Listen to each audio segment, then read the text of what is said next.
Buenas tardes a todas y todos. Bienvenidas a este lanzamiento de la mediática de la guerra y la paz. Eh, en un día complicado porque pues para este libro estaría como perfecto, como casi marketing. Estamos en un paro nacional en el que pues se protesta por el desgobierno que se habita en Colombia. En segundo lugar, también, pues desde FES Comunicación, que yo, Omar Rincón, represento, un saludo a la familia de Bocaribe Radio, que perdió uno de sus miembros, el señor Octavio González, un radioalista de barrio, de territorio, que murió de COVID el día de hoy. Entonces es como complejo, y por otro lado también, además del paro y esto, está el fútbol con... Hoy juegan nuestros equipos colombianos en internacionalmente para hacer quedar bien el nombre de Colombia. Lo que hay que decir es que pues la mediática ha sido analizada en el proceso de guerra que vivió Colombia, en los acuerdos de paz, proceso de negociación y posterior al acuerdo de paz. Y tristemente creo que la hipótesis con la que quiero arrancar es que en ese periodo previo, en la guerra, en el acuerdo, en el proceso de negociación y en la posacuerdo, los medios no han cambiado sus formas de narrar. Es ridículo. O sea, el país cambia la realidad, pero los medios siguen narrando el país y sobre todo el asunto de paz y guerra como un partido de fútbol, como si fuera alguien metiéndole un gol a alguien o alguien matando a alguien. En ese sentido, este libro es muy chévere porque se mete con un momento de la historia que es el acuerdo, y cómo en el acuerdo los medios jugaron un papel importante porque ellos iban narrando como un partido de fútbol: gol de Uribe, Santos se defiende, al ataque Santos, y eso creo que es lo que vamos a hablar el día de hoy. Un poco del libro, pero al lado del libro también hablaremos un poco de lo actual. Está con nosotros personas que trabajaron en el libro para analizar el aspecto de la guerra discursiva que se dio durante los procesos de negociación. Está Valeria Parra Gregory, que es politóloga de la Universidad Nacional, magíster en periodismo de la Universidad de los Andes y quien hizo la investigación más grande que está en este libro. Para mirar el problema de las imágenes y el dolor, la construcción de la víctima y de la construcción de la empatía, está Jorge Iván Bonilla, que junto con otros investigadores han investigado mucho la guerra discursiva, mediática, antes de los acuerdos de paz. O sea, nos puede poner también en contexto y cómo continúa siendo ese asunto. Y está también Ruthbeth Legatis, que es un experto internacional que vive fascinado, yo creo que un cheerleader fanático del papel de los medios en relación con la paz. Con ellos tres y yo vamos a dialogar y vamos a comenzar a conversar. Ya arranquemos de una con Valeria. Cuéntanos como que lo que quieras contarnos de ese capítulo y esa gran parte que se llama las disputas discursivas de la paz y cómo el acuerdo de paz se negociaba en La Habana mientras se guerreaba en los medios colombianos. Gracias, Omar. Hola a todos y a todas. Yo quisiera arrancar con una cita incluso de esa sección del libro, que esa sección la titulamos con Omar en ese momento, lo que fue mi proyecto de grado, El lenguaje de la guerra, un análisis de las palabras mediatizadas en el proceso de paz colombiano, con esta cita que dice: los medios narran la guerra mientras se construye la paz. Y eso es un poco lo que se muestra en esta investigación. Lo que, lo que hicimos durante, a lo largo de este proceso fue recopilar cierta información que sale de los medios de comunicación. Tuvimos la oportunidad de recopilar 1043 artículos informativos y de opinión sobre 5 momentos clave del proceso de paz. Con el proceso de paz, pues hay un quiebre de lo que viene pasando en el país. Hablábamos siempre, y Omar lo menciona muy bien en el libro, estos relatos de violencia, hay intentos fallidos de procesos de paz, y con Santos, luego de un relato súper fuerte que es el de Álvaro Uribe, con Santos empieza a cambiar la cosa cuando se anuncia en noviembre de 2012 hay un acercamiento con las FARC. Al haber este cambio, quisiéramos saber, bueno, también hay un cambio en ese relato, y qué papel juegan los medios de comunicación en este nuevo paso que se empieza a dar como nación. Y tomamos estos artículos y analizamos el anuncio de esos acercamientos, que es el momento clave cuando se empieza a hablar de la posibilidad de la salida negociada del conflicto, una posibilidad que estaba como súper lejana después de los 2 periodos de gobierno de Álvaro Uribe. El segundo hecho clave que se analiza allí es el secuestro del general Rubén Darío Alzate, es la persona con mayor rango, el militar con mayor rango que es secuestrado preciso en este momento. El tercer hecho es el rompimiento del cese al fuego unilateral de las FARC, que pues que también resulta polémico porque finalmente es las FARC las que al principio empiezan con ese cese y cuando lo rompen, pues se abre como una polémica pues que la van a encontrar un poco más detallada en el documento. El cuarto hecho que se analiza es la caída, y ahora yo lo veo ya en perspectiva porque en ese momento lo llamamos la caída del helicóptero del Black Hawk, y pues finalmente el helicóptero no se cayó solo, ¿no? Entonces también hay un tema del lenguaje que utilizamos. Y el quinto, el anuncio del acuerdo de justicia transicional, como uno de los elementos ya de cierre. Iniciamos, o el acuerdo y toda la negociación inicia hablando de tierras, y empezar a hablar de justicia transicional y todo el debate que esto implicaba, pues queríamos ver cómo los medios lo estaban narrando.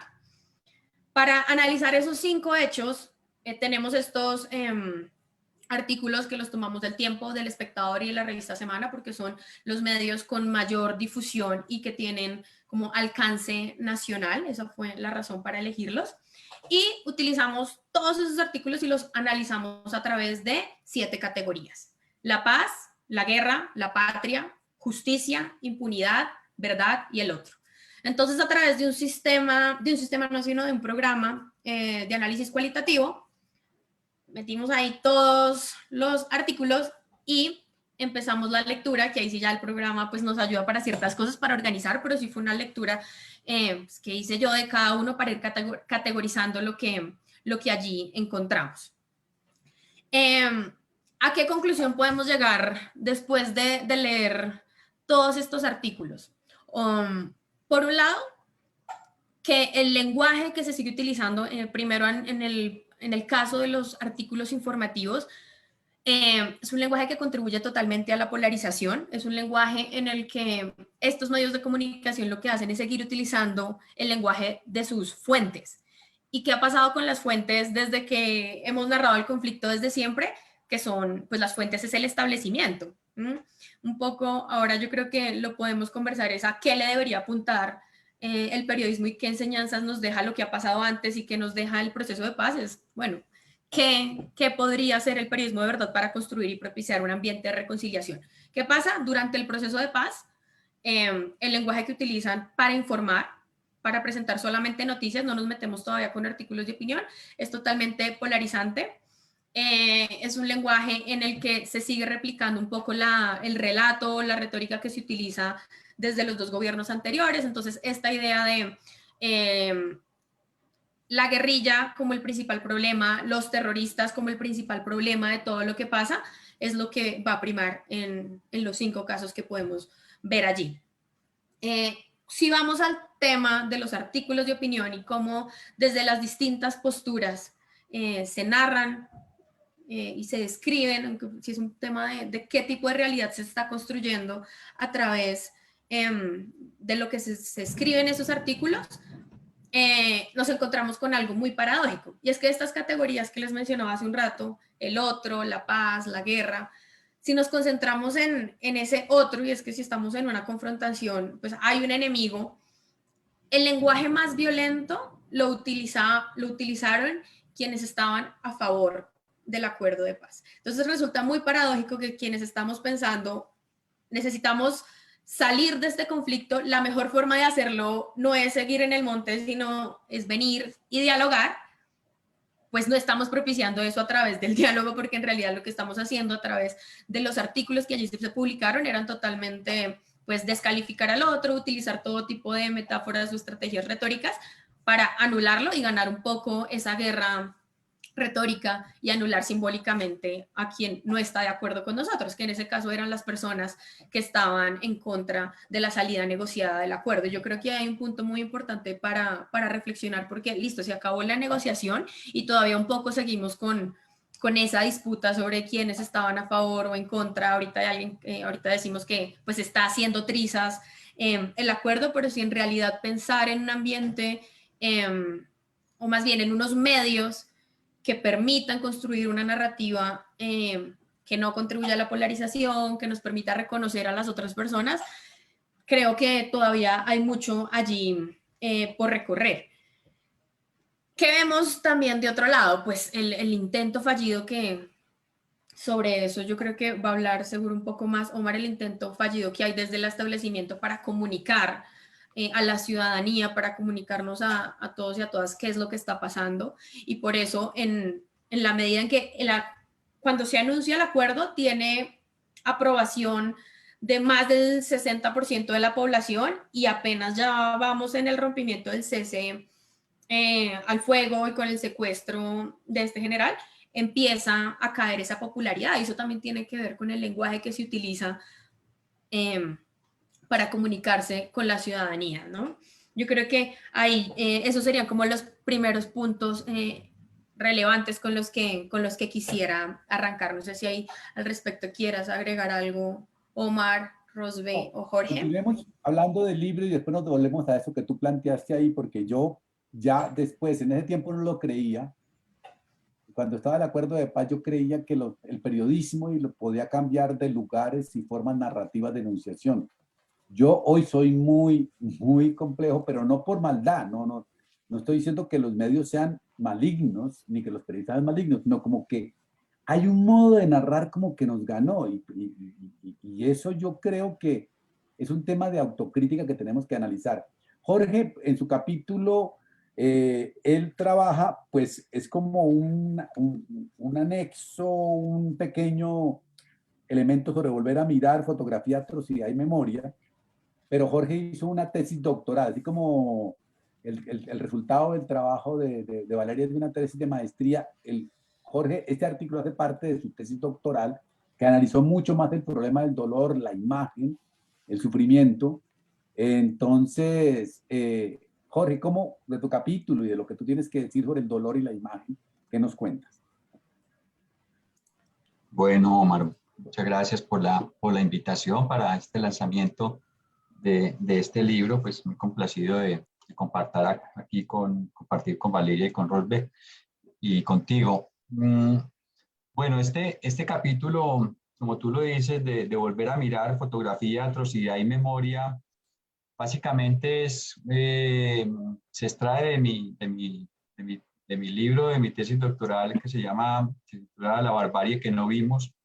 Y allí lo que yo trato un poco de mirar, ahorita escuchando a Valeria, lo interesante de este libro es que conjuga distintas metodologías que más textuales, la mía que trabaja más imagen, la de Rosbe que trabaja más una dinámica más estructural del rol de los medios en procesos de transformación de conflictos. Yo creo que en esta perspectiva la apuesta, porque nosotros en Colombia creo que tenemos una fuerza muy grande a analizar el lenguaje, a analizar la textualidad, a analizar los discursos, pero tenemos unas ciencias sociales, una academia que todavía es muy refractiva y muy reactiva a la imagen, y si la imagen es noticiosa, si la imagen no pasa por los circuitos del arte, si la imagen no pasa por los circuitos de los museos, si la imagen no está validada por el arte, entonces hay, utilizando una frase que a mí me encanta de Jesús Martín Barbero, cierto mal de ojo de los intelectuales, de los académicos frente a la imagen, si es la imagen documental, si no es la imagen artística. Y entonces yo me hacía la pregunta de, bueno, ¿por qué es importante abordar el conflicto armado? Pero no desde el conflicto como tal, sino esas dimensiones asociadas al conflicto, la barbarie, la atrocidad, el dolor, el sufrimiento, esas dimensiones más sensibles, más subjetivas del conflicto.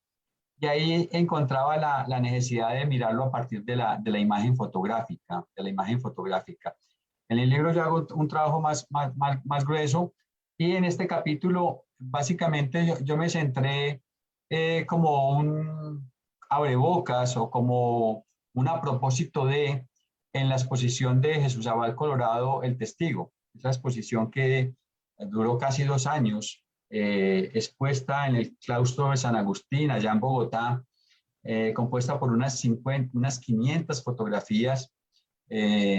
Y porque es interesante, ¿no? De alguna manera Jesús Abad es considerado como el fotógrafo que mejor ha registrado el conflicto armado en Colombia. En Colombia tenemos muy buenos fotógrafos, hombres y mujeres. Pero yo a partir de esto, entonces, de esta exposición del Testigo, para este capítulo de este libro, tenía como 3 propósitos. Esta necesidad de por qué volver sobre la guerra, volver sobre la atrocidad, a partir como de una mirada retroactiva. O sea, ¿qué hay en esas imágenes? ¿Qué vemos los colombianos en esas fotografías? ¿Qué vemos los colombianos en esas fotografías? Entonces ahí encontraba como 3 cosas. Una, la necesidad de volver a recolocar esos acontecimientos de los cuales hablan esas fotografías y de las cuales habla la imagen del conflicto armado en Colombia, para volverlos a poner en la esfera pública, para volver a que esos acontecimientos sean de dominio público, para tener una mirada retroactiva sobre esos hechos, sobre esas personas, sobre esos dolores, sobre esas tragedias, pero también sobre esas esperanzas que pueden haber allí. Entonces esa fue como un interés que tiene este capítulo, volver a mirar para volver a recolocar en la esfera pública, en el dominio público, asuntos, acontecimientos que quizás cuando los vimos por primera vez no les prestamos la suficiente atención, y de ahí viene como esa dimensión de testificar, del testigo, para a los mismos hechos hacerles otras preguntas, que yo creo que, y ahí vamos a la segunda dimensión, al segundo propósito que yo tenía con este capítulo, es la dimensión pedagógica que tiene la mirada, digamos, la dimensión pedagógica que tienen exposiciones como estas, que viene también una cosa interesante, a partir de, por ejemplo, del libro de Stephen Ferry, Violentología, de Mirar de la Vida Profunda, el trabajo de Jesús Abad, y recientemente el publicado por otro gran fotógrafo colombiano, Ríos, apellido de Federico. Hay un interés por la imagen, ¿cierto? Hay un interés por la imagen. Entonces hay esa dimensión pedagógica de la imagen, y sobre todo para ubicar y para prestarle atención a la dimensión expresiva de la esfera pública. Nosotros en Colombia, vuelvo y lo digo, tenemos como un sesgo muy fuerte a que la palabra es el flanco de la ley, es el flanco de la lectura, es el flanco de la educación, mientras que la imagen como que sería el dominio del populacho, el dominio de la superstición, el dominio de la dispersión. La imagen es la falta de la concentración, es la corrupción del pensamiento, y no. Entonces ahí también el llamado de atención era a prestar atención a esa dimensión expresiva de la esfera pública que se ve a través de las imágenes, y para a partir de allí ver la vulnerabilidad, de la fragilidad de los acuerdos de paz, por ejemplo, esa fragilidad a la que están expuestos los acuerdos, esa fragilidad que uno ve en esos rostros, en esos acontecimientos que narran esas imágenes de la exposición del testigo. Y el tercer aspecto, y con esto ya terminaría esta primera parte, Omar, es que en esas fotografías hay un aspecto que a mí me llamó mucho la atención, pero también en las fotografías de prensa, en las fotografías, pero en estas, es ese efecto de repersonalización que hay de las tragedias, de los dolores y las esperanzas que hay en esos rostros. Yo creo que una de las grandes dificultades, una de las grandes asignaturas pendientes que tiene el periodismo, pero también la academia, pero también la sociedad colombiana, es la imposibilidad que hemos tenido de que estas tragedias, estas barbaries, estas atrocidades se han enseñado con gente que tiene nombre, que tiene identidad, que tiene relato, que tiene historia. Creo que si hay una dificultad de la narrativa, es que esa narrativa ha asociado a las víctimas de las tragedias a partir de los números, a partir de la estadística, a partir del conteo, a partir de la contabilidad, es decir, a partir de mostrar en masa a esos y a esas que han sufrido las tragedias de la vida. En estas fotografías uno encuentra, digamos, son fotos que ofrecen una conexión emotiva, por supuesto, una conexión afectiva, por supuesto, y una conexión repersonalizada, singularizada del mundo. O sea, nos muestran a qué puede parecerse la crueldad, la agonía, la esperanza, el dolor, el odio y la violencia depravada. Y ese efecto de repersonalización que uno ve en estas fotografías, a mí me llamaba mucho la atención. Y esos son los 3 propósitos con los cuales yo quise abordar este apartado del libro de la mediática de la guerra y de la paz. Como les digo, a partir de un dispositivo que generalmente los intelectuales los académicos hemos asociado como el dispositivo de lo infra, de lo que tiene que tener palabras para poder entenderle. Y ese dispositivo de la imagen, a mi modo de ver, es un dispositivo poderoso para encontrar, digamos, esas zonas oscuras asociadas a la empatía, también a la compasión, que son elementos claves para también abordar lecturas de lo que a los colombianos nos ha pasado, nos está pasando, y para también encontrar aprendizajes de estas catástrofes que hemos tenido y intentar también aprender y sacar lecciones de estas tragedias. Eso es básicamente de lo que está hecho este capítulo, Omar.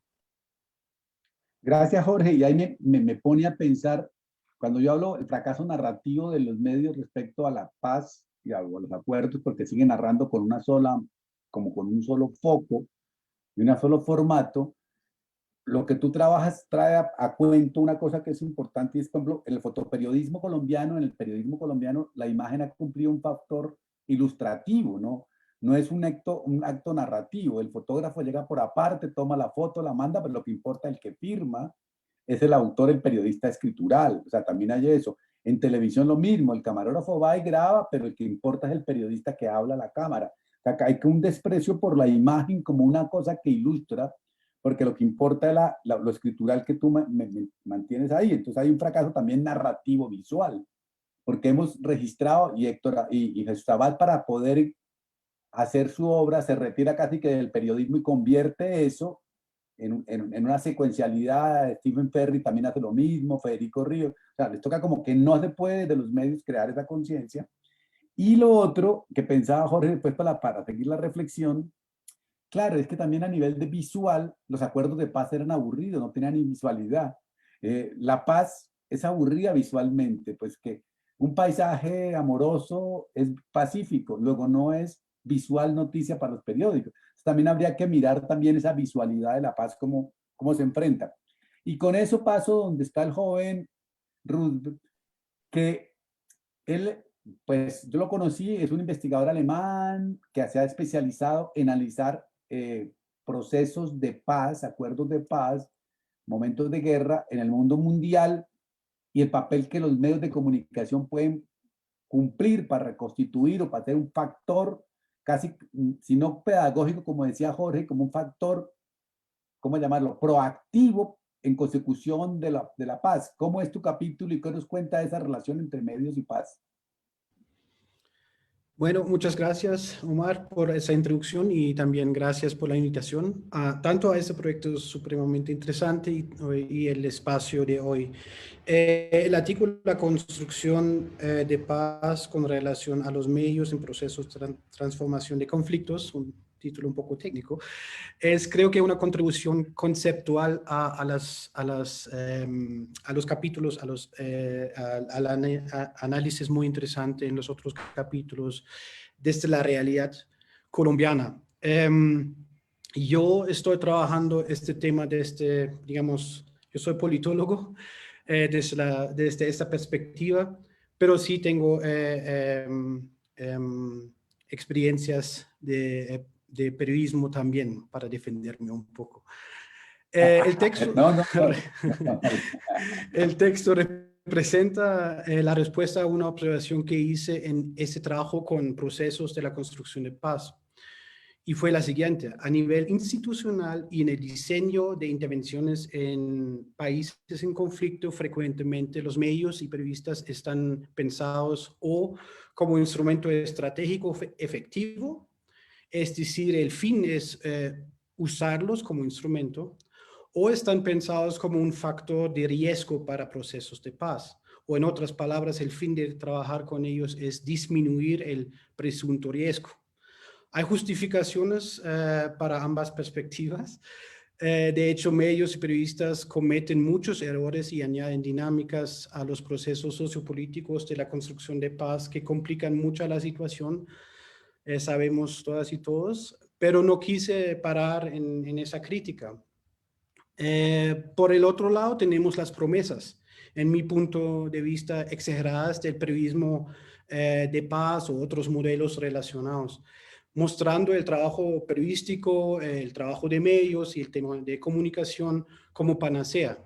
El texto, entonces, es un intento de comprender mejor las potencialidades que surgen de una colaboración entre medios y periodistas con constructoras y constructores de paz. Al mismo tiempo, tengo que decir que yo entiendo esta relación como una relación entre iguales y no como una relación manipulativa. El texto trabaja como con tres hipótesis. La primera: a través de su trabajo, medios y periodistas pueden desempeñar un rol significativo en la transformación de conflictos. La importancia depende de qué tan constructivo sea su trabajo. La segunda: este potencial constructivo está sujeto a la manera en que periodistas describen y especifican las causas subyacentes, el desarrollo y las dinámicas del conflicto. Y la tercera hipótesis, la última: el potencial constructivo está relacionado con el grado en que los medios conectan su trabajo cotidiano con actores locales de la construcción de paz. Desde una perspectiva constructivista y a través de una serie de ejemplos, Rayo Okapi en el Congo, el uso de las TICs en el estado sudanés de Nilo Azul, o en el monitoreo de violaciones de derechos humanos y otros ejemplos, concluyo que medios y periodistas sí pueden contribuir de manera constructiva a la transformación en conflictos y son realmente indispensables en este rol. Pero también veo crucial evitar mirar de manera aislada a medios o periodistas si queremos saber o comprender si un proceso de paz avanza o no. Es mucho más importante, en mi punto de vista, preguntarse si se construyeron los nexos apropiados y se entretejeron con otros esfuerzos en procesos de paz que fortalezcan y multipliquen el impacto. Bueno, ahí dejo el breve resumen para profundizar en la conversación más adelante otros temas. Gracias, Roosevelt. Y es interesante esa hipótesis de arranque. ¿Los medios de comunicación, los periodistas, ponen en riesgo los procesos de paz? ¿O son claves para gestionar los procesos de paz? Alguien dijo una frase que a mí me encantó, que el acuerdo de paz en Colombia, la paz tiene problemas porque se la dejaron a los políticos. Y a los políticos nunca les interesa llegar a consensos, sino que quieren siempre usufructuar de eso. Para una segunda ronda corta de opiniones, esto ya de opiniones sobre el libro, hay un capítulo extra que hice yo con el apoyo de Ángela Rivera, Valeria Parra y Estefanía Bella sobre Santos, y pues hay una cosa clarísima: Santos creo que fracasó en la comunicación de la paz, logró la paz políticamente y fracasó comunicativamente, pues ganó la paz como relato de hegemonía política, pero perdió la paz como mercado de opinión pública. Es lo que yo trato de argumentar ahí. Valeria, y para los tres vamos conversando ahí, ¿ustedes creen que yo ya estoy un poco triste del fracaso narrativo del periodismo y de los de eso?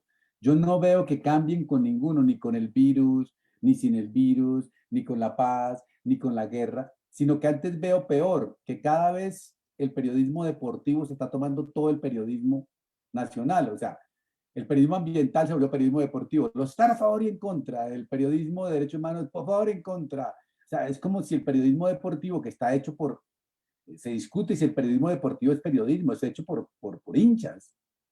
Y es, a mí lo que me gusta del periodismo deportivo es que no hay objetividad, sino que hay es barras. Entonces, tú como, Valeria, ¿tú crees que el periodismo sí tiene salvación para narrar de otra forma? ¿O tú, por lo que analizaste en esos artículos, crees que la lógica casi que les impide mirar de otra forma? Porque yo creo que el problema es narrativo. Yo ahí estaría casi que seguro. Pues de acuerdo con los resultados de la investigación, luego analizar todos los artículos, analizar cada una de las categorías, en 2015 habría dicho no, después de ver los años que han pasado desde ese momento hasta ahora, lo que ha pasado con el periodismo.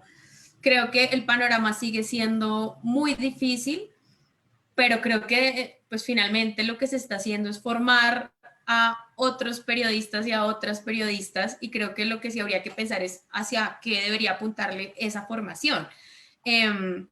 Y creo que uno, no sé, cuando yo entré a hacer la maestría, un poco llevaba con esa idea de que al interior de los medios hay como mucha conspiración y están súper aliados con el establecimiento y hacen lo que el Estado les dice y el gobierno, y al final uno se da cuenta que no, que es lo que Omar acaba de decir, que es una lógica que tiene cada periodista instaurada y nadie le tiene que decir que lo haga de esa manera, sino les es natural. Yo creo que una estrategia o algo que favorecería repensar ese periodismo, y yo creo que sí habría salvación pensando en estas nuevas generaciones y en estos nuevos medios. No sé, en este momento hay muchas propuestas periodísticas que quieren narrar lo que pasa en los territorios, que quieren narrar lo que está pasando en el panorama ambiental, ¿sí? Como las rutas del conflicto, este tipo de cosas están tratando de hacer una vaina totalmente diferente y tiene que ver con que el periodista tenga una mirada sobre la cual pararse. Yo creo que una dificultad de que el periodismo desde su formación, el periodista pues aprende a hacer muchas cosas, pero en realidad de fondo no tiene como un marco conceptual o una visión del mundo desde la cual pararse y por lo menos cuestionar lo que está pasando, pues es muy difícil llegar y pensar que ser periodista es solamente saber escribir el artículo, y acá viene un poco como de la mano de lo que hablaba Jorge, sobre aparte también pensar el periodismo solamente como lo escrito, ¿no? Que yo sepa escribir y que pueda sacar la crónica o la noticia, bueno, ni siquiera la crónica porque ese es de largo aliento, sino la noticia y lo del día a día. Creo que con los periodistas que ya están es muy difícil. O sea, yo no me imagino una estrategia en este momento para que ellos puedan hacer lo que hacen de otra manera. No me imagino a Juan Diego Alvira haciendo lo que hace de otra forma en las noticias de todos los días o lo que leemos en semana en este momento. Pero sí creo que los nuevos medios le están apostando a otras cosas y es pensar en otras fuentes, por ejemplo, que lo que veía yo en el resultado de la investigación es que la fuente sigue siendo gubernamental, sigue siendo lo que dicen los que tienen pues el poder económico, político, etcétera. Entonces, bueno, ¿qué dicen las comunidades? También un periodismo que hable desde el territorio, no solo desde Bogotá, un periodismo que vaya a la comunidad, se piense qué está hablando, qué se está hablando allí, pero también implica que esas nuevas formas de periodismo, estos nuevos medios, también nos reconciliemos un poco, porque yo creo que incluso desde estas propuestas, pues sigue habiendo pues una aversión, o sea, se sigue reconociendo también un enemigo. En este momento, pues reconocemos este gobierno, algunas personas, o hablo pues desde mi postura personal, como enemigo con sus políticas, pues de las personas del común y corriente. O sea, hay una postura, también es yo, cómo contribuyo a través de lo que investigo o lo que escribo o las imágenes que comparto. Si lo importante en realidad es echarle leña al fuego o no, yo creo que ahí todavía eso no lo tengo tan claro. Dale, decir lo que tú dices, ese es el lado optimista. Yo también soy optimista cuando uno ve medios, los medios digitales independientes, 070, Vorágine, La Ruta del Conflicto, Pacifista, Hacemos Memoria, cuando uno ve una cantidad de experiencias, pero son experiencias como evangélicas, porque son para nichos, pero los medios de referencia que son necesarísimos y son muy importantes, los veo más yendo hacia el periodismo deportivo de eso. Jorge, ¿tú qué piensas de ese tema? Bueno, yo sí sería un poquito más matizado. Omar, porque yo hay veces, yo ahorita me hago la pregunta si de pronto la crítica de medios también está agotada. Es decir, si también de alguna manera estamos siguiendo unas plantillas para hacerle la crítica de medios sobre la manera en que hay una cobertura, porque ahí entonces yo me preguntaría, bueno, ¿qué periodismos son los que aquí concurren? Pues yo he estudiado desde los años 80, incluso desde los 70, las transformaciones en la cobertura informativa de medios de corriente principal de los asuntos de paz y guerra. Y yo sí encuentro cambios, yo sí encuentro mutaciones, yo encuentro que la narrativa no es idéntica en todos los tiempos, que hay momentos en los que también el contexto, la dinámica misma del conflicto, la dinámica misma de los acuerdos de paz permean y afectan las agendas y las narrativas propias. Yo creo que ahí tendríamos que tener una mirada un poquito más en detalle, y lo digo con un ejemplo. Yo sí creo que ahora, en la cobertura, digamos, en este revival que tenemos de nuevo de las violencias, sobre todo contra líderes sociales en Colombia, un poco con esta página que pensábamos que íbamos a poder pasar con los acuerdos de paz, yo sí veo que hay un desmarcaje un poquito mayor de las fuentes militares o de las fuentes oficiales. Yo veo, por ejemplo, que en el territorio hay más voces de organizaciones. En el Cauca, si uno mira, posiblemente, claro, hay unos noticieros, hay unos medios, hay unos que ya tienen jugada una agenda, pero yo sí ahí veo un poquito de mayores voces de la sociedad. Y yo creo que ahí yo no creo que es en ese sentido tan, digamos, tan cooptado por como era en los momentos más duros de la guerra en Colombia, tan cooptado por fuentes militares, por ejemplo. Yo sí creo que ahí hay una mayor apertura. Y yo creo ahí con lo que dice Rusbeck, en ese sentido yo pienso que las metodologías más relacionales nos ayudan mucho. Las metodologías que traten de mirar, por ejemplo, esos procesos, porque cuando uno mira para atrás, cuando ha pasado un poquito como momento, cuando uno tiene más tiempo de mirar para atrás, uno encuentra más cosas interesantes. Yo sí creo que hay aprendizajes y que hay dimensiones en las cuales no todo es sangre, sudor y lágrimas en la manera como nosotros miramos el rol de los medios, porque también nosotros tendemos a meter en un mismo costal todos los medios, como si todos fueran lo mismo, y no son lo mismo. Entonces yo creo que esas metodologías relacionales que nos permitan ver desde perspectivas más, digamos, no solamente de como lo hacemos o mirando la imagen o mirando los textos, sino la misma correlación de autores, de actores, por ejemplo, en esas perspectivas más móviles, más de interacción. Yo creo que podríamos tener también miradas un poquito más amplias, y coincido con una cosa que es decir, y es que acaso los medios de corriente principal no se están convirtiendo en medios de nicho. Digo, es que la crisis de audiencias no es un asunto que solamente les llegue a los más pequeños. Yo sí veo hoy una cosa que no había hasta hace muchos años.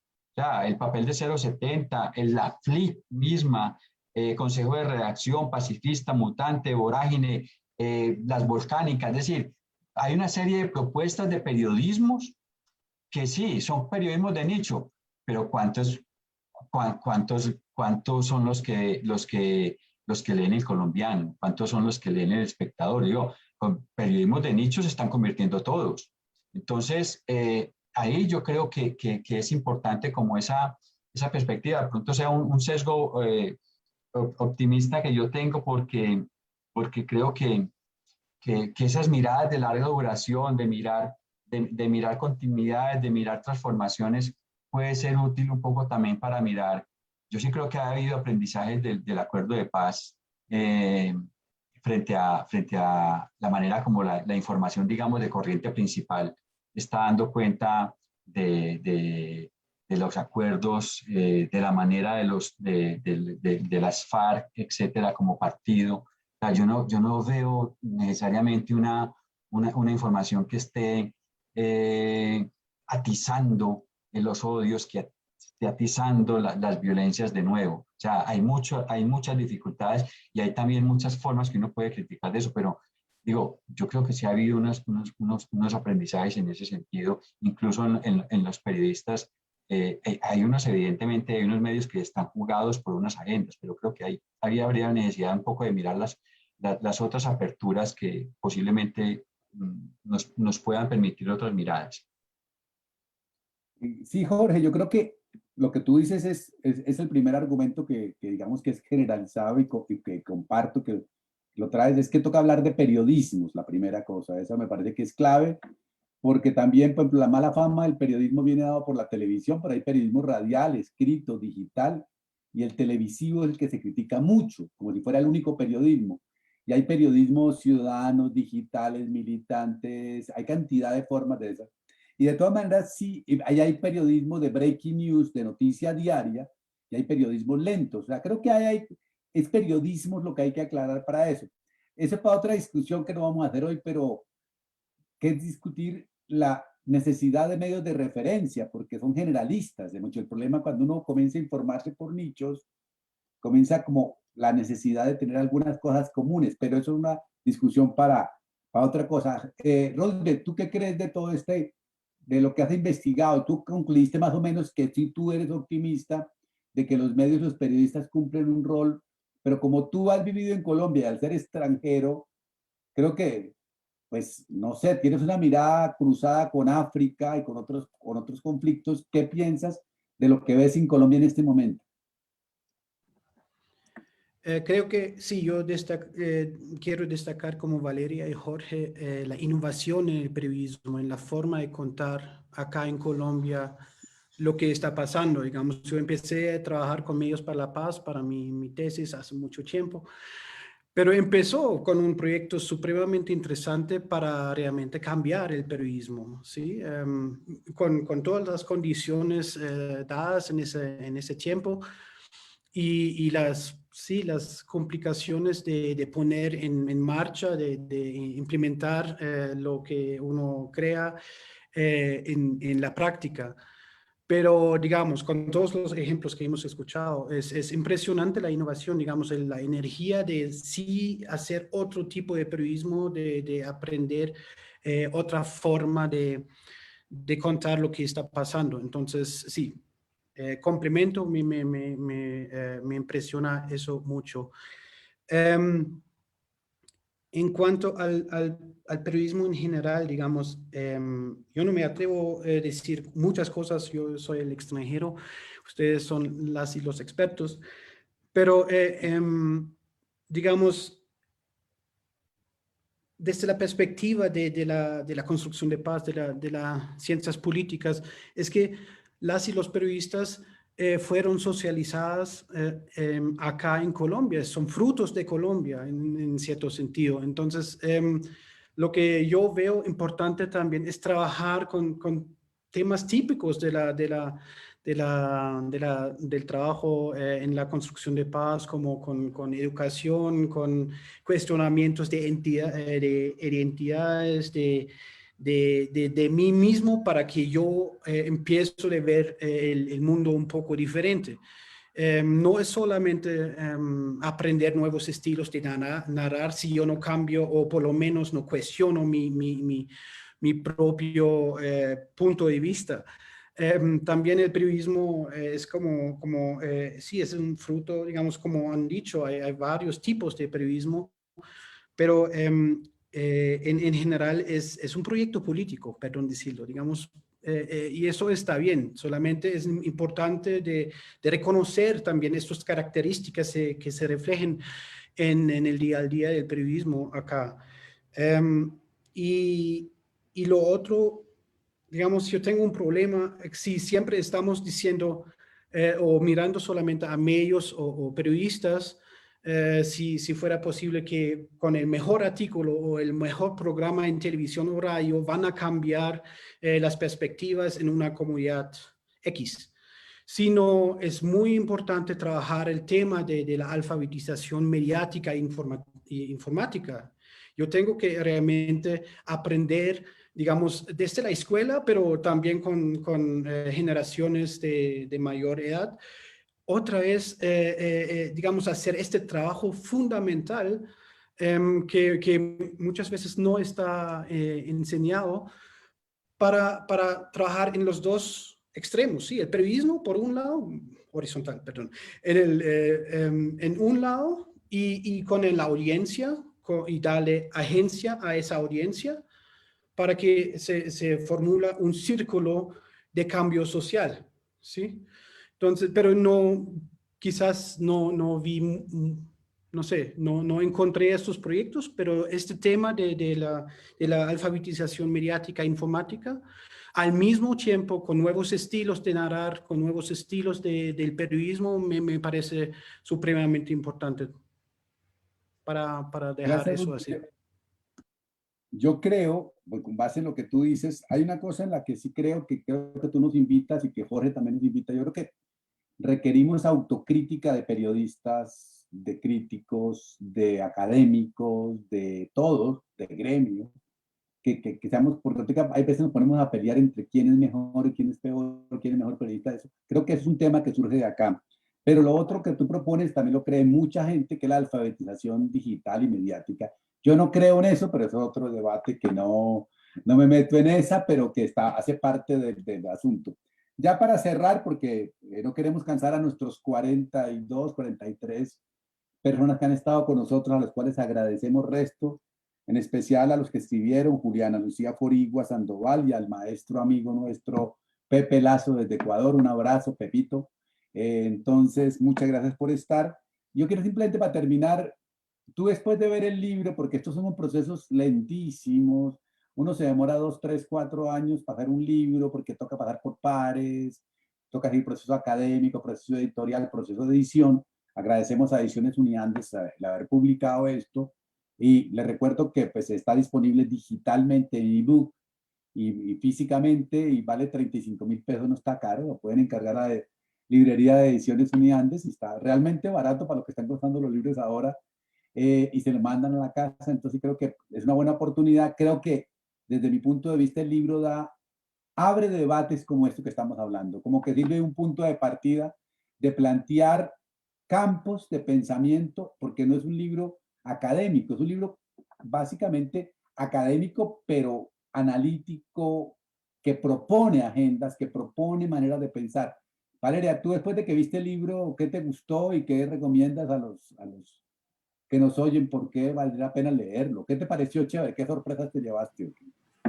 Bueno, yo creo que a mí hay una cosa que me gusta mucho y creo que tiene que ver con mi formación como politóloga, entonces ahí Rosbe de pronto se conecta. A mí me gusta que haya un marco conceptual y teórico para entender las cosas. O sea, Omar dice que soy nerd, y sí soy nerd, como que eso a mí me hace falta y me gusta, y creo que el libro tiene ese marco conceptual y teórico para entender varias cosas con las que nos estamos enfrentando todo el tiempo, ¿sí? Nos estamos enfrentando con esta mediática de estos artículos de información y de opinión que están pues escritos, en las imágenes, que también vale la pena pues pensar cuál es el papel que tiene la imagen desde la perspectiva de Jorge, y desde la perspectiva de Rusby pensar otras formas de periodismo y de periodismo. Pues yo creo que ahí sí se plantea el asunto, es cuál es el periodismo que necesita un país que está construyendo paz. Entonces yo creo que son cosas que son muy pertinentes para el momento que estamos viviendo, a pesar de que, por ejemplo, el caso de mi artículo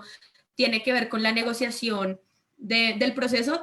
Diría yo que los resultados de esa investigación todavía nos permitirían pensar qué es lo que está pasando con la implementación de los acuerdos, pensar la imagen, el papel de la imagen a la hora de informar y narrar ahora esta etapa también de posconflicto, y que esperamos que sea una etapa de construcción de paz, de nuevo, es una reflexión totalmente pertinente, como la de Roosevelt, sobre estos nuevos medios, que también un poco tiene que ver con lo que hablábamos del periodismo a nivel territorial y un periodismo pues que abiertamente, yo creo que lo que acaban de mencionar me parece importante, reconozca su apuesta política. Entonces, si lo leen van a tener sobre qué discutir, qué cuestionar.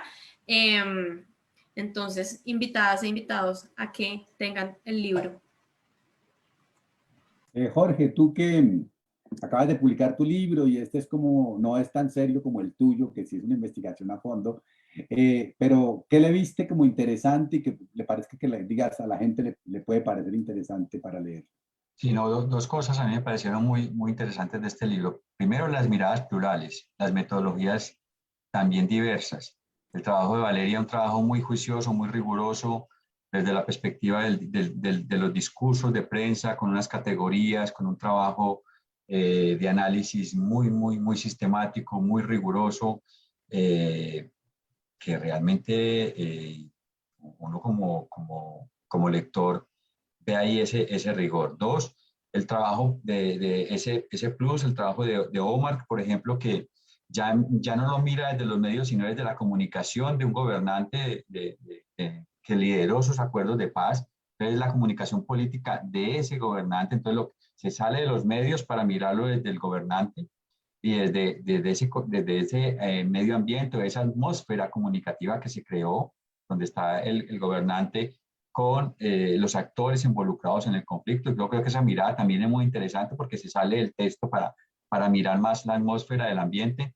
El trabajo de Roosevelt a mí me encanta porque es un poco también una entrada que tienen malos estudios internacionales del rol de los medios en la construcción de paz, que nosotros muchas veces en el ensimismamiento, lo dije, que tenemos en Colombia, que creemos que somos únicos e irrepetibles y que lo que ocurre en Colombia no ha ocurrido en ninguna otra parte del mundo. Entonces el trabajo de Ruth a mí me encantó porque desde la perspectiva de construcción de paz, de todo ese trabajo que ha tenido Galtung, de toda esa mirada, nos permite ver que el mundo es más que este país, ¿cierto? Y que hay otros que han tenido las mismas dificultades nuestras y que hay un rol de los medios en la relación de la construcción de la paz que nos refresca también esa mirada. Y ahí yo le agradezco mucho a Rubén porque nos permite ver otras entradas que quizás nosotros en nuestro ensimismamiento no vemos.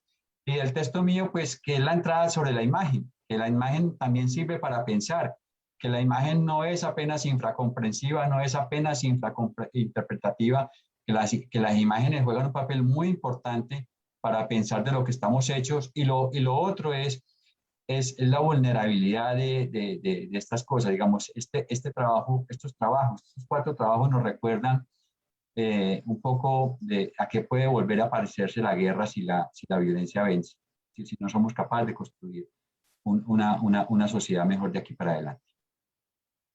Gracias, Jorge. Tú, Roosevelt, ¿qué dirías? Creo que este libro, este proyecto realmente sale en un momento que no podía ser mejor, porque es realmente una mezcla de consideraciones conceptuales, pero con muchos ejemplos y un análisis del caso colombiano en un momento en el cual muchas instituciones, muchas organizaciones se preparan comunicativamente para noviembre y la publicación del informe final de la comisión que va a dar otra dinámica y este libro está mostrando como un status quo en qué momento estamos de una manera muy instructiva y también está proponiendo otros estilos y otras miradas, otras lecturas. Que puede formar, digamos, ese libro es una buena base para de ahí empezar a trabajar otra vez el tema de nuevos estilos de contar lo que está pasando, que va a pasar también. Y tarea analítica que tienen los medios y el periodismo para ofrecer también nuevas miradas y también explicar la complejidad de Colombia. Quizás no necesitamos un periodismo, realmente varios periodismos necesitamos porque tenemos varias audiencias en toda Colombia y eso, digamos, eso es un punto y otro punto que estoy trabajando allá en mi texto, en general, digamos, la construcción de paz siempre tiene un problema, digamos, existe esa categoría grande que entiende todo el mundo y en su corazón, digamos, la construcción de paz es realmente el proceso de la transformación de conflictos. ¿Por qué es diferente? Porque los conflictos vamos a tener de hoy hacia adelante. Los conflictos nos ayudan realmente a desarrollar nuestro tejido social democráticamente y todo eso, pero tenemos que aprender de cubrir o de escribir sobre conflictos de otra manera. Y otro modelo que me parece mucho mejor que este de Galtung, que es muy, sí, es una moral, tiene muchos objetivos que creo que no se puede cumplir, pero otro modelo es el modelo del cubrimiento constructivo de conflictos, ¿sí? Que tiene mucha cercanía, pero sí es un poco diferente porque reconozca sí, digamos, la situación que tenemos siempre conflictos, vamos a vivir en conflictos y eso no va a cambiar. Eso ni siquiera es la idea de la construcción de paz. La construcción de paz es un proceso y la idea es aprender otras maneras de manejar los conflictos que van a surgir naturalmente entre nosotros. No estamos de la misma opinión, no deberíamos estar, eso es el corazón de la democracia o muchos órdenes políticos. Entonces, eso es, digamos, ese libro para terminar ahí. Creo que es una contribución muy importante conceptualmente y empíricamente para ese debate muy importante, sí, con la vista hacia adelante en este año, con estas condiciones que estamos viviendo en este momento. Sí, no, yo pienso que lo más importante del libro es que te toma en serio que yo sí creo que el acuerdo de paz es un relato nuevo de nación, Colombia, que hay que comenzar a darle la densidad a ese relato con toda la diversidad, y la paz pues es ambigua y es plural, es paces, y segundo, también además de ser ambigua y ser plurales, la paz tiene un problema mediático y es que puede ser aburrida porque, porque no hay acción, pero exactamente esa es la belleza de la paz, que, no, que la acción se comienza en esto, en lo que estamos haciendo, publicar un libro, disentir teóricamente, eso es la paz, poder conversarnos dándonos un poquito de valor entre todos. Entonces, los invitamos a leer este libro. Agradezco a Jorge que escribió, que tuvo paciencia y que estuvo aquí, a Ruthbel que tuvo paciencia, estuvo aquí, a Valeria que le puso toda la energía a este libro, a Ediciones Uniandes que nos apoyó, a la FACARTES, a Facultad de Artes y Humanidades de los Andes, que la publicó, y a FES Comunicación, que apoyó el lanzamiento de este evento. Entonces, muchas gracias y nos vemos.